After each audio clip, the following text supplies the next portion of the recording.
The Sorcerer's Apprentice. Adapted by Brooke Vitale. Illustrated by the Disney Storybook Art Team. Once, there was a great sorcerer who knew everything there was to know about magic. He brewed potions that could make camels talk. He transformed pebbles into rubies and diamonds. He made the stars shoot across the sky and burst onto the ground wherever he directed them. The sorcerer had a wonderful hat. When he wore his hat, all he had to do was think magic and it would happen. He could think about a butterfly and it would appear. But only the sorcerer knew the magic words that would make it disappear. The sorcerer was very busy. He did not have time to tend to his castle and still perform his brilliant magic. So he had a helper. Mickey did all the work in the castle. He swept the floor, he chopped the wood, he carried the water from the fountain into the castle. Late one evening, Mickey watched as the sorcerer cleaned up his workshop and went to bed. Soon, Mickey found himself all alone.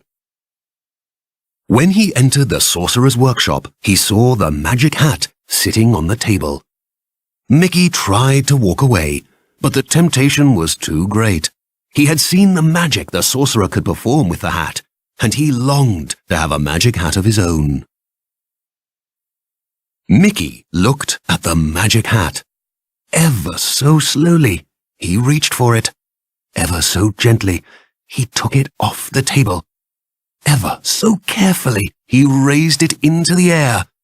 Ever so proudly, he lowered it onto his head. Finally, he would be a sorcerer too.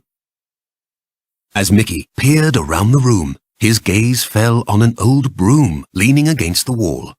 Suddenly, Mickey knew what his first spell would be. Mickey did what the sorcerer always did. He pointed his fingers straight at the broom. At once, the broom began to shake. Its bristles parted, turning into two legs. And it hopped toward Mickey once, and then a second time. Mickey pointed at the broom again, and it sprouted a right arm, and then a left arm.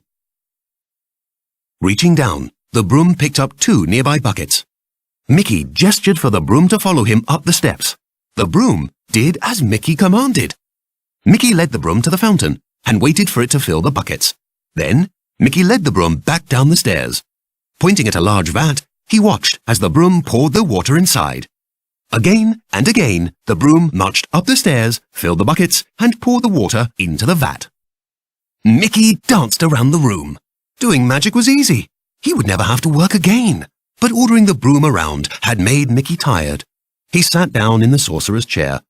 Waving his hand, he kept the broom working.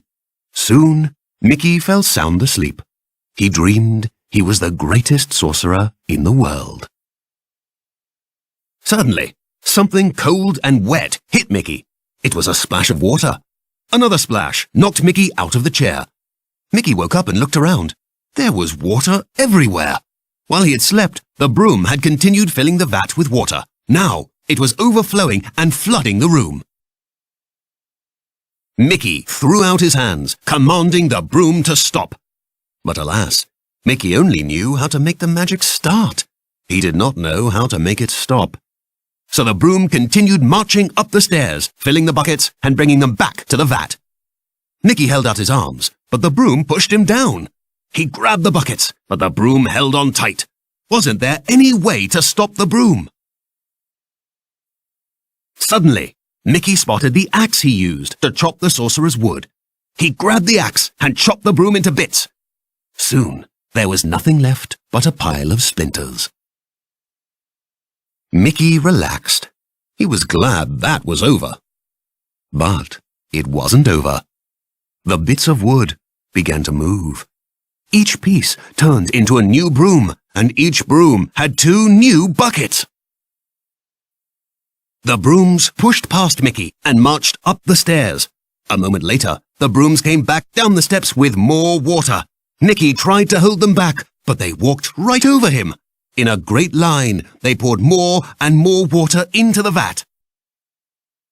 The water in the room grew deeper and deeper. It was all Mickey could do to keep himself from being pulled under.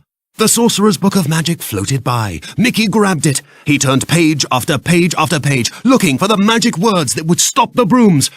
But as the water began to whirl, Mickey could no longer read the words. Mickey hung on to the book as he went around and around in the water, spinning faster and faster in the great whirlpool.